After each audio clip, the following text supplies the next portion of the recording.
tuguhaye ikaze nanone ku isengesho ribohora official. Imana yo mu ijuru iguhe umugisha, mwebwe abakunzi b'isengesho ribohora official, mwebwe abakoze subscribe, Uwiteka abahindurire ibihe kandi abahindurira amateka mu izina rya Yesu Kristo. Ndetse nawe waba ari ubwa mbere uje hano, tuguhaye ikaze nawe ukuboko kw'Imana kugukoreho, ikiganza cy'Imana kikwihishurire mu izina rya Yesu. Hanyuma nyuma ijambo ry'Imana ntuze kugenda udakanze subscribe cyangwa se sabone nyuma yo gufashwa. Uwiteka kugirire neza kandi Uwiteka aguhindurira ubuzima nawe n'amateka mu izina rya Yesu. Tumaze igihe kirekire duhishura imikorere yo mu isi y'umwuka mu gice cy'ubwami bw'umwijima, tukagaragaza uburyo Satani ariganya abantu n'iki. Twagiye duhishura byinshi kuri channel isengesho ribohora official, ariko uyu munsi tugiye gutangira kuvuga ku mbaraga z'Imana. Tugiye gutangira gusobanura ugukora kw'Imana gukura ibibazo cyangwa se gukura ibisubizo mu bibazo. Gukora kw'Imana gukura ibisubizo mu bibazo. Ahari ibibazo Imana ikahazana ibisubizo. Ibyo nibyo tugiye gutangira kuvugaho cyane. Tugiye gutangira gusobanura gukora kw'Imana gukura ibisubizo mu bibazo. Aho abantu baba bazi yuko umuntu baba baramukatiye burundu, isi y'umwijima yaramaze kumukatira, abakozi ba Satani baramaze kumukatira, bazi ko byamurangiranye. Rubanda rugufi cyangwa abantu basanzwe badafite icyo bapfa n'uwo muntu nabo baramutakarije icyizere, bazi yuko ibyawe bitagishobotse. Ariko gukora kw'Imana kwaza kugahindura ibintu, kugahindura ibyo abantu bibwira, kukavuguruza ibyari biri mu bitekerezo by'abantu. Birashoboka rero ukaba uje hano ku isengesho ribohora official umaze imyaka myinshi nawe ukatiwe n'ubwami bw'umwijima. Ikibazo urimo waragikatiwe n'ubwami bw'umwijima ukimaranye igihe kirekire, noneho abantu bakuzi bakaba baramaze gutakaza ibyiringiro mu mitima yabo, bazi yuko ariko bizahora, bazi ko uzarangira gutyo, uzava ku isi bimeze gutyo. Bitewe n'imyaka umaze mu kibazo, hari abantu bazi ko byarangiye utazikibyaye.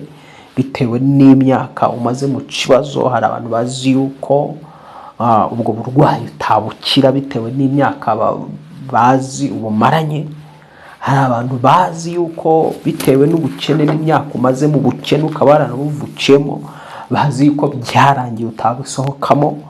Hari abantu bazi yuko bazi yuko bacikirijemo amashuri kabiri, bazi ko byarangiye utazongera kwiga, byarangiye. Hari abantu bazi ko ingendo wari ufite zerekeza mu bihugu byo hanze zahagaze, byarangiye. Ariko nje kukubwira yuko igihe abantu babona ko byarangiye ariho bigiye gutangirira, Imana ikagaragaza imbaraga z'ukuboko kwayo n'ububasha bw'ukuboko kwayo. Kuko aho abantu bananiriwe, aho abantu bazamuye amaboko, aho abantu bamaze kumva yuko bitagishobotse, aho ku Mana niho sasa bishoboka. Aha ku Mana niho imbaraga zayo zigaragarira. Tugiye rero gusoma muri Yohana igice cya 5 kuva ku murongo waho wa mbere. Turabona ijambo rivuga ngo Yesu akiza umuntu umaze imyaka 38 amugaye. Imyaka 38 amugaye. Sinzi icyari cyaramumugaje. Birashoboka ikaba ari imyuka mibi yo mu miryango y'iwabo, birashoboka ikaba ari imizimu, bishoboka kuba bikaba ari ibitererano bari baramuteje bigatuma mugara. Ariko icyo tubona nuko ngo yamaranye imyaka 38 ubu bumuga. kimwe nuko nawe hari imyaka umaze mu kibazo, ushobora kuba utazi naho cyavuye cyangwa se uzi aho cyaturutse. Ntacyo bitwaye imyaka kimaze, ntacyo bivuze imbere y'umwami Yesu imyaka kimaze. Icyakora abantu bo barumva ko byarangiye, icyakora abantu bo barumva ko byakurangiranye. Nawe birashoboka kumva ko nawe koko byakurangiranye, ariko hari imbaraga z'umwami Yesu zijya zikora ibitangaza. Yesu aracari ku ngoma, imbaraga ze kera yari afite n'uyu munsi niko zikiri. Ntabwo yashaje. Abo mu isi bajya basaza uko imyaka igenda ihita indi kaza. Umwana w'umuntu aho kugira ngo agwize imbaraga z'umubiri zigenda zigabanuka. Umwana w'umuntu aho kugira ngo ubwenge bugwire hari igihe bugenda bugabanuka, ariko imbaraga za Yesu zose ko zihora ziyongera ku manywa na nijoro. Uko yarari niko ari n'uyu munsi kugeza iteka ryose ntahinduka. Reka rero dusome ngo hanyuma y'ibyo haba iminsi mikuru y'Abayuda, nuko Yesu ajya i Yerusalemu. Kandi Yerusalemu bugufi bw'irembo ry'intama hariho ikidendezi mu ruheburayo cyitwa Betisida, cyariho amabaraza 5. Muri ayo mabaraza hari abarwayi benshi barimo impumyi n'ibirema n'abanyunyutse. Bari bategereje ko amazi yihinduriza, kuko rimwe na rimwe marayika yamanukaga akajya muri icyo kidendezi agahinduriza amazi. Nuko umuntu wabanzaga kujyamo amazi yihindurije niwe wakiraga indwara ye iyo ari yo yose. Hari umuntu wari ufite indwara ayimaranye imyaka 38. Yesu amubonye aryamye, amenya yuko amaze igihe kirekire arwaye, aramubaza ati, mbese urashaka gukira? Umurwayi aramusubiza ati, databuja, simfite umuntu njugunya mu kidendezi iyo amazi yihindurije nkiza undi antanga kumanukamo. Yesu aramubwira ati, byuka wikorere uburiri bwawe ugende. Muri ako kanya uwo muntu arakira, yikorera uburiri bwe aragenda. Ubwo hari ku munsi w'isabato, niko Abayuda babwira ukijijwe bati, dore uyu munsi ni isabato kandi amategeko ntiyemerera ko wikorera uburiri bwawe. Nawe arabasubiza ati, uwankijije niwe wambwiye ati, ikorera uburiri bwawe ugende. Baramubaza ati, uwo muntu ninde wakubwiye ngo wikorere ugende? Ariko wakijijwe ntiyamenya uwo ari we, kuko Yesu yari yigendeye kandi hari abantu benshi. Hanyuma y'ibyo Yesu amubona mu rusengero aramubwira ati, dore ubaye muzima, ntukongere gukora icyaha, utazabona ishyano riruta irya mbere. Amen. Data, tukweretse ijambo ryawe tumaze gusoma. Duhamagaye umwuka wera n'imbaraga zawe kugira ngo bimanukire buri wese ugiye kumva rino jambo, wamaze gukatirwa, umaranye imyaka igihe kirekire uburwayi, umaranye imyaka myinshi ubushomeri, umaranye imyaka myinshi ubugumba, umaranye imyaka myinshi ibyaha byigaraguramo, umaranye imyaka myinshi uruzingo, umaranye imyaka myinshi ibiheko, umaranye imyaka myinshi ibihoherano bamwohereye, ibitererano bw'izina rya Yesu, ibijaganyiro bimujagajaga mu nda, umaranye imyaka myinshi ibijaganyiro mu nda no mu mubiri we, aka kanya bimusohokemo muri iri jambo, ricemo ubuhoro abantu bawe, kiza abantu bawe babona imbaraga z'ukuboko kwawe, katika jina la Yesu wanesheje urupfu n'ikuzimu. Urakoze mwami ko ugiye gukora ibitangaza mu ijambo ryawe, ni izina rya Yesu risumba amazina yose. Amen. Tumaze gusoma ibyanditswe byera, inkuru yabaye. Ijambo ritangira tubwira ngo ku kidendezi cy'i Betisida hari abarwayi benshi cyane, barwaye uburwayi butandukanye. Babaga bavuye imihanda yose, bavuye mu bihugu bitandukanye no mu ntara zitandukanye z'igihugu, baje gushaka gukira indwara. aba babaga ku kidendezi cy'Betisida ni abarwayi babaga indwara zabo zarananiranye hirya no hino, babaga barivuje byaranze. Ariko ngo kuri iki kidendezi cy'Betisida marayika yajyaga amanuka mu mazi akayahindura. Yayahindura, ijambo riravuze ngo umurwayi wabanzaga kujyamo uwo niwe wakiraga indwara ye. Bishatse kuvuga ngo nubwo habaga hari abarwayi benshi cyane, uwabaga umunyembaraga akibona marayika yinjira mu mazi akayahindura, uwatangagamwe abandi, uwajyagamwo mbere, uwo niwe wakiraga indwara ye. Ntabwo ari abantu bose, ahubwo ngo uwajyagamwo mbere, uwo niwe wakiraga indwara ye. Rya jambo rivuga ngo ubwami bw'Imana buratwaranirwa, kandi ngo ababujyamo babugishwamo imbaraga, n'intwarane zikabugishamo imbaraga. Nuvuga ngo niko byari bimeze kuri iki kidendezi cy'Betisida, ko nubwo hari abarwayi benshi kandi marayika akamanuka muri ayo mazi agahinduka, umurwayi wabanzaga kujyamo wabaga yahushije abandi imbaraga, wabaga yabushije abandi agatege, uwabaga yatanzemwo abandi mu burwayi ubwo ari bwo bwose yabaga afite, nibwo uwo ngo niwe wabashaga gukira indwara ye. Ijambo rivuze yuko rero muri abo barwayi ngo hari uwundi wihariye wari ufite uburwayi bwihariye, ubumuga bwihariye. Uyu wari ufite ubumuga bwihariye we bwari bumaze igihe kirekire, yarabumaranye imyaka 38. Muri iyo myaka 38 ijambo ritubwira yuko ngo Yesu ahageze amenya uwo muntu, arabimenya. Yesu akihagera amenya uwo murwayi igihe amaze, amenya ngo hari umuntu wari ufite indwara ayimaranye imyaka 38.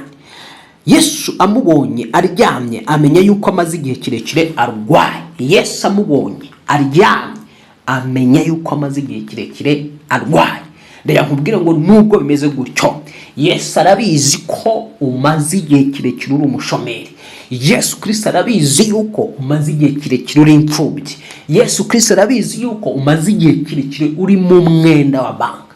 Yesu Kristo arabizi yuko umaze igihe kirekire mu rubuyero no mu ruzerero. Yesu Kristo arabizi yuko umaze igihe kirekire mu ntambara z'abadayimoni n'imyuka y'abarozi. Yesu Kristo arabizi yuko umaze igihe kirekire uriho uruzingo, bakuzinze, abarozi bakuzinze, bavuga yuko utazashaka, uruzingo baragenda baruta mu nyanja. Yesu Kristo arabizi yuko bakuroza ibijaganyizo, wumva ibintu bikujagajaga mu mubiri wawe, bikugenda mu mubiri. Yesu Kristo arabizi ko ibyo ari ibijaganyiro bikuri mu mubiri wawe. Yesu Kristo arabizi yuko bagushika ku manywa na nijoro ugakorerwaho ubukonikoni n'ubufindo. Arabizi yuko watambweho igitambo cyabifuza kuzamuka no kugira ngo bakomere bari kwenjoyinga ubuzima bwawe, imibereho yawe wowe uri mu mibabaro. Yesu Kristo arabizi yuko umaze igihe kirekire urubyaro rwawe bararuzinze, bararuborotse. Yesu Kristo arabizi yuko umaranye igihe kirekire pararize, wajugunyiwe, watewe n'abadayimoni, wayoherejweho n'imyuka y'abarozi. Ndagira ngo utangarize ngo yamenye igihe umaranye icyo kibazo. Kuko yamenye igihe umaranye icyo kibazo, hari imbaraga zururutse kugira ngo zigukure mu kibazo. Kuko imbaraga z'umwami Yesu zihindura ikibazo igisubizo. Imbaraga z'umwami Yesu Kristo iyo zururutse zikuraho imipaka y'abantu, zimenagura imbaraga z'ibihe, zivuguruza ibyo abantu bibwiye mu mitima yabo ndetse batekereza mu mitima yabo ko bitashoboka. Imbaraga z'umwami Yesu iyo zururutse zimira imbaraga z'uruzingo. Ntacyo bimaze uruzingo igihe cyose, ntacyo bitwaye urwo ruzingo igihe urumaranye. Imbaraga z'umwami Yesu iyo zamanutse zica uruzingo. Iyo tuvuga uruzingo, ni imbaraga z'abarozi bafata umuntu bakamuboha, bakamuzirika, bakamuzinga, bakamubuza kurongorwa, bakamubuza gushaka, bakamubuza kubyara, bakamubuza gutera imbere. Ugasanga urakoresha imbaraga nyinshi ariko ntuva huri. Urwo ni uruzingo. Ndagira nkubwira ngo imbaraga z'umwami Yesu iyo zururutse zikuraho uruzingo rw'abarozi, zigacagagura imikorere yose ya kirozi, zigasenya imikorere yose y'ubupfumu n'ubukonikoni. Yesu niwe zina twahawe gukirizwamo, ryuzuye ubuzima kandi ryuzuye kubaho. Niryo tangiriro ry'ibintu byose, rikaba n'iherezo ry'ibintu byose. Hari abashatse kwigira itangiriro ku buzima bwawe, bashaka kwigira n'iherezo ku buzima bwawe. Abo kuko bashatse gufata umwanya w'umwami Yesu Kristo, kuko niwe tangiriro ryo kubaho kwacu, ni nawe herezo ryo kubaho kw'abantu. Aje gukuraho iryo herezo abantu bagushiriyeho. Abantu bamaze kumva yuko ibyawe bitazakunda, abaganga baragusezereye, babona yuko utakira. Hari imbaraga z'umwami Yesu zije kugukiza kano kanya aho tuvugira aha, mu izina rya Yesu Kristo. Abantu bamaze kubona yuko byawe byarangiye, utakibyaye bitewe n'imyaka ikujyanye, ndetse wenda ushobora kuba waragiye no muri menopause. Hari imbaraga z'umwami Yesu zavugurura inda matrix yawe. Hari imbaraga z'umwami Yesu zavugurura inda yawe ukongera ugasama mu izina rya Yesu Kristo. Sara yaramaze imyaka myinshi cyane yarinjiye muri menopause, atagisama, atakijya no mu mihango. Ariko igihe marayika w'umwami Imana yamuzagaho akamubwira ngo umugiye nk'iki mwaka utaha, Sara uzabyara umwana w'umuhungu. Sara agaseka byumvise. Reka nkubwire ngo kuko yumvaga bitakunda, yarazi yuko byarangiye. Ndaya nkubwire ngo ushobora kuri kuntega amatwi nawe wumva yuko byarangiye, ahawe harangiye, ahazaza hawe hamaze kuzima, amateka yawe yamaze kuzima. Ntabwo arazima mu izina rya Yesu Kristo. Yego, umugambi wa Satani yifuje kuzima. Umugambi wa Satani yifuje yuko utunamura umutwe, yifuje yuko izina ryawe risibangana, niryongere kwibukwa hano mu isi. Yifuje ko imibereho yawe irangirira mu miruho no mu mihangayiko, kuko akazi ka Satani ubundi yego ni ukwiba no kwica no kurimbura. Akazi ka Satani ni ukwiba imigisha y'abantu, ni ukubabaza abantu, ni ugutoteza abantu, ni uguhemukira abantu, ni ukubagirira nabi. Ariko Yesu yazanywe no kugira ngo zibone ubugingo kandi zibone ubugingo bwuzuye. Ijambo rivuga yuko icyatumye umwana w'Imana yerekanwa ari ukugira ngo amareho imirimo yose ya Satani. Imirimo yose Satani yakoreraga ku buzima bwawe, imirimo abarozi bakoreraga ku buzima bwawe, iyo bamaze imyaka myinshi barakoze. Ndakubona mu isi y'umwuka baramaze kugukatira imyaka myinshi, nk'uko uyu muntu yari yarakatiwe imyaka 38, arwaye baramukatiye imyaka 38. Yesu ngo ahamubonye aryamye amenya yuko amaze igihe kirekire arwaye.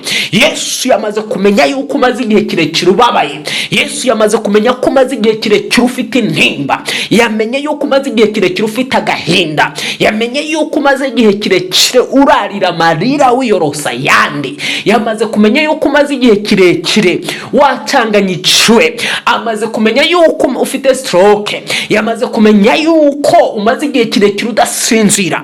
Yamaze kumenya yuko umaze igihe kirekire utaryama. Amaze kumenya yuko umaze igihe kirekire uriho umwuka w'uruzerero, uriho umwuka w'urubuyero. Ndakwirukana umwuka w'urubuyero mu izina rya Yesu Kristo, n'umwuka w'uruzerero byombi biturumbuka bive ku buzima bwawe. Ibyo wajugunyiwe n'abarozi, ibyo wajugunyiwe n'abakwanga, ndabisenya mu izina rya Yesu Kristo. Manuye umuriro w'Imana gutwika urubuyero ku buzima bwawe. Manuye umuriro w'Imana gutwika n'uruzerero ku buzima bwawe. Yesu yamaze kumenya yuko umaze igihe kirekire uriho uruzingo ruboshye intambwe zawe.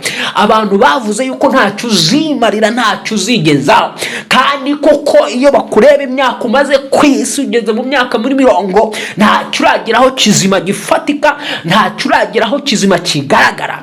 Mu izina rya Yesu Kristo, urwo ruzingo rucibwe n'amaraso Yesu Kristo, ndarukataguza amaraso Yesu Kristo, nduteyeho igikomere igikombora cy'amaraso Yesu Kristo kugira ngo rugucikaho mu izina rya Yesu Kristo. Ababoshe intambwe zawe bakaziboha bakazizirika, icyo bazirikishije bakagenda bakakitaba, ahandi bakakijugunya mu nyanja no mu mugezi utemba, bakatura bakavuga ngo uko tujugunya uru ruzingo twazingishije intambwe ze, ariko atazagira icyo yimara n'icyo ageraho. Ndankubwire ngo ibyo byarabaye kandi biba mu isi y'umwuka, bigaragara no ku mubiri wawe. Uragerageza kwikuraho uri bikanga. Uyu munsi umwami Yesu yabimenye. Hari imbaraga z'umwami Yesu zururutse kugukuraho waruri. Hari imbaraga z'umwami Yesu zururutse guca urwo ruzingo. Hari imbaraga z'umwami Yesu zururutse kubohora intambwe zawe zaboshywe. Ijambo rirambwira ngo akandagisha ibirenge byanjye ku musozi wanjye ntibyanyerera. Umwami Yesu aje gufata ibirenge byawe kugira ngo abikandagize mu mugambi w'Imana, abikandagize ku musozi wawe nyirizina mu izina rya Yesu Kristo. Abarozi bagerageje kukwimura no kukujyana hirya no hino mu isi y'umwuka. Iyo uryamye usinziriye uyibona uri ahantu hatandukanye hatazwi, ako ni akajagari abarozi bazana mu buzima bwawe. Nicyo bisobanura.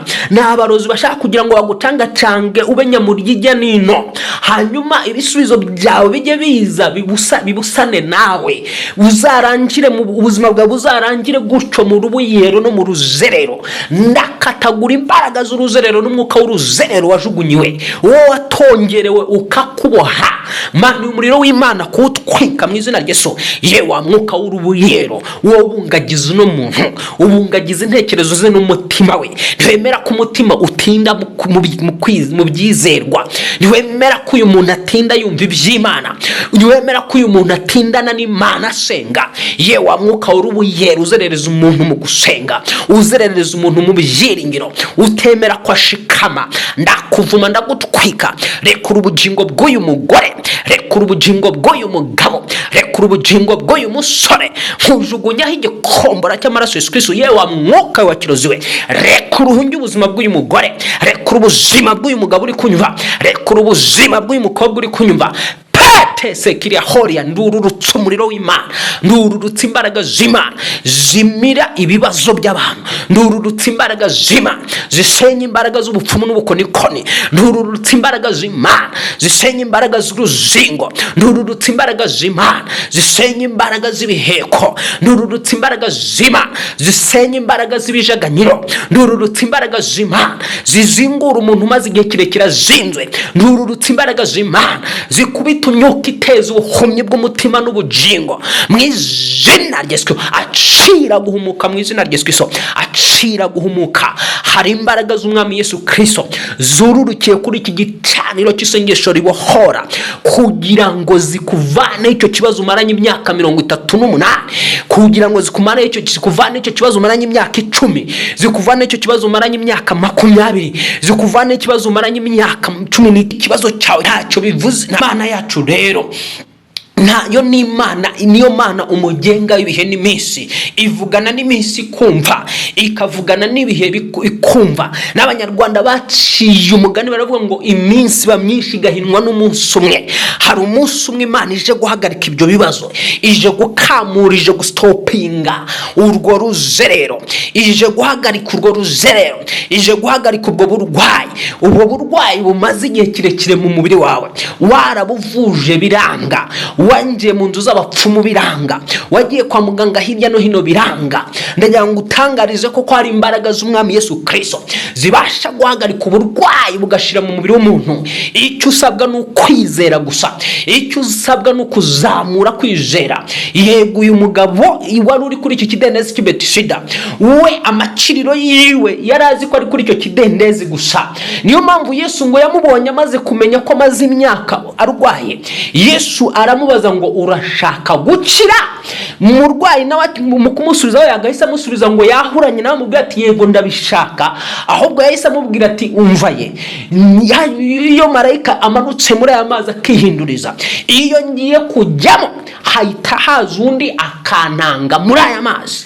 Uyu murwayi imyaka yaramaze arwaye, abarwaza bose bari baramutaye, bari baramushizeho, yari asigaye wenyine rukumbi. Iki nicyo cyatumye Yesu Kristo amaze kubona yuko uyu murwayi nta yandi mizero afite, nta mbere n'inyuma afite. Yesu niwe wamwikirije ubwe ku giti cye. Ndavugana n'umuntu wibona ko nta mbere n'inyuma hahari. Wowe wibona ko nta mbere n'inyuma hahari, uwo ni wowe Yesu yantumyeho. Wewe wibona hirya no hino ukabona nta nyuma nta n'imbere, ntawo mu ruhande rwawe wagufukura mu kibazo, nta nshuti nta muvandimwe, inshuti zagushizeho, abavandimwe ntabahari, n'abahari ntacyo bakumarira, imiryango ntayihari, n'igihari gihanyayaza ikivugana nawe ntacyo yakumarira, nta wagukiza, nta wagukura mu kibazo, nta diplome, nta mashuri, nta. Ndavugana n'umuntu wibona imbere n'inyuma byaranze, umuntu imbere n'inyuma abona isi isa nk'iyamuguye hejuru, umuntu imbere n'inyuma ubona yuko kiretse Imana, uri kureba Imana yonyine gusa. Uyu murwayi yarageze ahantu noneho sasa abantu bamutaye. Yesu amubonye nawe arabimenya, amenya ko abantu bamutaye. Yesu aramaze ngo urashaka gukira? Undi nawe ati marayika gihinduriza no mazi, njya kujyamo ngasanga hari abandi bantanzemo, kuko hari abari bafite urutege, hari abari bafite imbaraga, hari n'ababaga bafite ababo bahitaga babaterura bakabujugunya muri icyo kidendezi. Hariho n'ababaga bafite imbaraga zo kwihatanira bagahita bijugunya mu mazi mbere yuko amazi amaze kwihinduriza. Uyu murwayi we rero ntiyari afite umuntu wamujugunya muri ayo mazi, nta n'imbaraga yari yifitiye ubwe ku giti cye zamuvana aho yabaga aryamye ngo zimujyane mu kidendezi. Igihe yagiraga gute? Igihe amazi yihindurizaga, yajyaga kugukuruza inyo, kuko nyine yari aryamye, cyangwa agende yibarangura arebe ko yakwijugunya mu kidendezi, uwo munyembaraga akaba yijugunye mu mazi. Cyangwa se none ufite umuntu we nanone ufite imbaraga ziruta iz'abandi akaba yamujugunye mu mazi, hakabona havuyemo ukize amerewe neza, uwaguma aho ngaho. Birashoboka ko hari abantu mwiganye ubona bafite bitewe n'imiryango bakomokamo, bitewe n'inshuti bafite, bo hari abasapotinzwe n'inshuti zirabasapotinga, ubuzima bwabo burahinduka, imibereho irahinduka. Hari abo bafashijwe n'imiryango yabo, bitewe n'imiryango bavutsemo, imiryango irabafasha, bubaka ubuzima, bubaka imibereho, bitewe n'amahirwe atandukanye. Hari abagiye bagira amahirwe atandukanye yo kugira network nzima y'abantu bazima bafatika, bakabahindura ubuzima. None wowe igihe cyose warangirije uri kwibona imbere n'inyuma ukabona wapi, ndetse nta n'ibyiringiro ubona, imbere yawe ntukihabona, ejo hawe ntukihabona, utegereje uruza kuguhitana. Ndagira ngo mvugane na Yesu yamanutse kugira ngo agaragaze imbaraga ze ku buzima bwawe. Yesu yamanutse kugira ngo ahindure ibihe n'iminsi. Yesu yamanutse kugira ngo avuguruze iby'abantu bakuvuzeho mu izina rya Yesu. Yamanutse kugira ngo aciteka ryiwe. Hari iteka wari waraciriwe n'ubwami bw'umwijima. Nababwiye ngo tumaze iminsi twigisha dusobanura isi y'umwuka n'imikorere yayo, ariko tukibanda kugaragaza imikorere y'abarozi n'imikorere ya Satani. Uyu munsi turi kuvuga rero ku mikorere y'umwami Yesu Kristo, abasha gukuraho iteka abantu bagushikiriye mu izina rya Yesu. Mu isi ya kirozi bajya baciraho umuntu iteka, bajya bamukatira neza ugakatirwa bakaguciraho iteka. Umurozi akavuga ati uyu nguyu narabibonye ejo bundi, umurozi akaba yagukatira akavuga ati uyu nguyu azapfa ntacyo yimariye. Umurozi akaba yaza akagukatira akavuga ati uburwayi azabumarana imyaka 15 20 nyuma y'imyaka 20 muhitane. Nkubwire ngo imbaraga z'umwami Yesu rero zaje gukura ayo mateka y'abarozi, zaje gukuraho ibyo ngibyo woherewe, zaje gukuraho ibyo ngibyo wateganyirijwe hawe n'isi y'umwijima utigeze uhabwa n'Imana ihoraho, zaje guca akarengane. Hari akarengane umaze iminsi ugirirwa n'imbaraga z'ikuzimu, hari akarengane umaze ugirirwa n'imbaraga za Satani, hari akarengane umaze ugirirwa n'imyuka y'ikuzimu. Iyo myuka y'ikuzimu ndategeka ngo ikuveho mu izina rya Yesu Kristo, igutamurukeho. Ndekuye umuriro w'Imana gutwika imyuka mibi yose yari yicaye mu mubiri wawe, yari yicaye mu ngingo zawe. Reka nkubwire ngo imyuka y'abadayimoni yicara mu maraso y'umuntu, ikicara mu mubiri w'umuntu. Wowe utari ubizi umenye ngo umurozi yasunitse imyuka y'abadayimoni akakohera imyuka, biraza bikicara mu mubiri wawe, bikicara mu maraso yawe, bikagenda bigatura mu maraso. Ndategeka kugira ngo imyuka yose ari yicaye mu maraso yawe, yaba ari imyuka yo mu miryango ya karande iwanyu, ndategeka kugira ngo turumbuke ive mu maraso yawe mu izina rya Yesu. Iyo myuka mibi y'uburwayi, iyo myuka mibi y'inyatsi, iyo myuka mibi y'uruzingo, iyo myuka mibi y'icyangiro, iyo myuka mibi y'uburwayi budacira ndayitwika. Izo ndwara z'inkorano, hari indwara z'inkorano zikorwa mu isi ya kirozi, zigategurwa mu isi hariya y'ikuzimu kwa Satani. Bamara kuzikora, bamaze gukora amavirusi yose,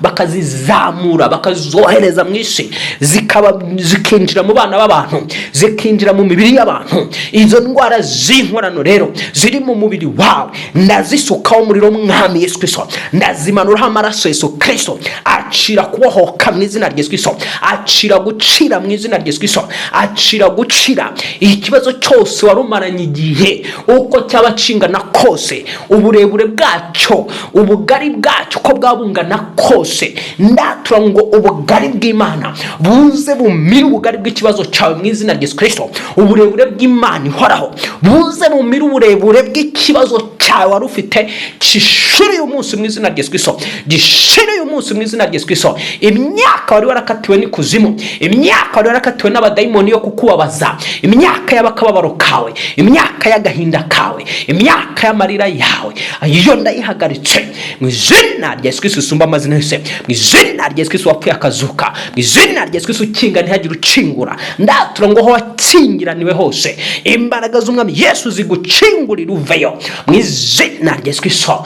Dushiza akadomo ku burwayi bwawe kwa jina la Yesu Kristo, kwa jina la Yesu Kristo. Nawe zamura kwizera kwawe, usakuze cyane uvuge uti amina ndakize, usakuze cyane uvuge uti amina mbaye muzima. Niba wari ufite ikibazo cy'akazi, uvuge uti mu izina rya Yesu ndakabonye. Wadepoje kenshi ubura akazi kubera imbaraga zarakwiziritseho z'ubushomeri, ciye urwo ruzingo rw'ubushomeri ngo senyaho ubushomeri mu izina rya Yesu Kristo. Wagiye urambagizwa ariko bakaza bagenda, ndasenya imbaraga z'ubusiribateri waboheshejwe, mwuka w'ubusiribateri. Myaka yo gushaka yarageze ndetse irarenga, bakubera umwuka w'ubusiribateri baguhambirishije. Hari uwagushyiriyeho stop avuga yuko uzaguma mu gisiribateri, ndagusenyaho umwuka w'igisiribateri, mutandukanyije nawo mu izina rya Yesu Kristo. Nawe waturuti nitandukanyije n'umwuka w'igisiribateri mu izina rya Yesu Kristo. Nawe ikibazo cyo cyo cyose waba ufite, niba ari ikibazo cy'amadeni,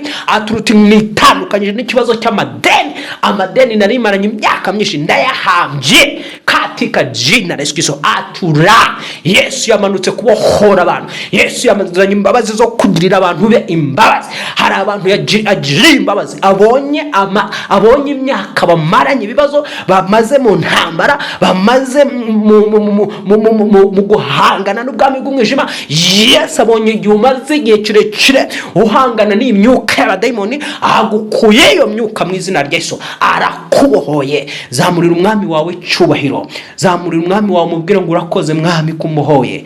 Bwira Umwami ngo urakoze kunkijije, bwira Umwami ngo urakoze kuciye igifungo cy'igihe kirekire, igifungo cy'abadayimoni, igifungo cy'abarozi. Bari baragukatiye, bagukatira gufungwa imyaka 30 y'uburwayi, irahagaze mu izina rya Yesu Kristo. Bari baragukatiye imyaka 10 y'ubusiribateri, ukazashaka ari kugeza muri 50, iracitse mu izina rya Yesu Kristo. Buri myaka wakatiwe n'ubwami bw'umwijima ivuyeho mu izina rya Yesu Kristo. Imyaka wakatiwe n'ikuzimu ivuyeho mu izina rya Yesu Kristo. Iyo wakatiwe n'abagome, Yesu arayihagaritse. Bagome bajya bakatira abantu, bimenye bajya bakatira abantu, bakagukatira nk'uko ubona hano mu isi. Bafata umuntu yarakoze ibyaha bakamukatira bakamukatira igihano cy'imyaka 15 20 akaba nabo bakatira burundu. Mu isi ya Satani bajya bakatira ibirego birashingwa, kirego cyamara gushingwa, kirego cyagufata, hanyuma bikagenda gute? Bakaguhanisha icyo gihano cy'iyo myaka yose. Ndagukuraho ibihano by'abadayimoni byari bikuriho mu izina rya Yesu, ndagukuraho ibihano by'abarozi byari bikuriho mu izina rya Yesu isumba amazina yose. Tumvise ngo uyu mugabo rero wari wamaze gukira indwara ye, Yesu yambwiye ngo ikorere uburiri bwawe ugende. Yahise abufata arabwikorera. Muri uko kubwikorera ngo abayuda bamubonye batiye, wa mugabo we ninde wakubwiye, ninde ni ukubera iki wikoreye uburiri bwawe ku isabato? Uyu mugabo aravuga ati wanyijije, niwe wambwiye ngo nikorere uburiri bwanjye ngene. Baramubaza ngo uwagukijije ninde? Ngo aravuga ngo ntabwo amuzi, ngo kuko Yesu yari yigendeye, kuko hari abantu benshi. Ngo hanyuma ngo Yesu Kristo aza kubona wa muntu yicaye mu rusengero. Akimubona yicaye mu rusengero aramubwira ngo dore urakize, urabohowe ubumuga bwawe, ntukongere gukora icyaha ukundi. Bigaragara ko uyu muntu yari yarazize imbaraga z'icyaha. Reka mubwira, hari uburwayi bwatezwa n'icyaha. Mwisi y'umwijima bakagucira urubanza, bakagukatira ikuzimu, bakagukatira, bakaguprofetera muri cya cyaha, mu kirego warezwe n'abazimu, mu kirego warezwe n'abarozi, bakureze kwa Satani. Wibuke ku ijambo ry'Imana rivuga ngo Satani ni umurezi wacu, azerera ameze nk'intare, ni umurezi. So nukuvuga ngo rero abarozi bajya bashinga ibirego, bagashinga ibirego ku mashitani, bagashinga ibirego mu isi y'umwijima. Ibyo birego rero iyo byamaze gufata ubuzima bwawe, nta kindi mu isi ya kirozi cyangwa mu isi ya Satani bahita bagukatira, bakavuga bati tumukatiye urubuyero n'uruzerero, tumukatiye uburwayi bw'imyaka 15, tumukatiye uburwayi bw'imyaka 30, tumubabazamo. Muri iyo myaka 30 azaba yaravuye muri ako gakiza, muri iyo myaka 30 azaba atagisenga, azaba ibyo bizaba byamurangiranye. Naho rero navugaga ngo mu izina rya Yesu Kristo, imyaka wari warakatiwe n'ikuzimu kubw'ubwo burwayi, kubw'ubwo busiribateri, kubw'ayo madeni, imyaka wari warakatiwe kubw'urwo ruzerero, ugomba kumaraho. Iyo myaka wari warakatiwe yose Yesu arayimize, Yesu Kristo arayihagaritse. Genda ntukongere nawe gukora icyaha ukundi. Ubaye muzima ntugakora icyaha ukundi mu izina rya Yesu Kristo. Ubaye muzima ntukivange n'abanyamahanga. Ubaye muzima ntukabushidikanya. Ubaye muzima ntukabe umunyamahane. Ubaye muzima ntukongere gukora icyaha ukundi mu izina rya Yesu Kristo. Urakoze Mwami kubohoye abantu muri iri jambo. Amashimwe n'icyubahiro bikugarukire mu ijuru no mu isi mu izina rya Yesu wawe ngapfa kazuka. Amen, amen, amen. Habwa umugisha n'Imana. Wizere ko Umwami Yesu aguhaye ubuzima, wizere ko Umwami Yesu ahinduye ibintu mu buzima bwawe. Imana ikugirire neza kandi Imana ibane nawe. Mwari kumwe na Pastor Justus Mugira amahoro ya Kristo. Waruje bwa nyuma bwa mbere, watumbaga ari ubwa mbere utarakanda subscribe, uhita uyikanda kugira ngo tujye ujyubana natwe kuri uyu muyoboro, kuri iki gicaniro cy'isengesho ribuhora Imana yazanye kugira ngo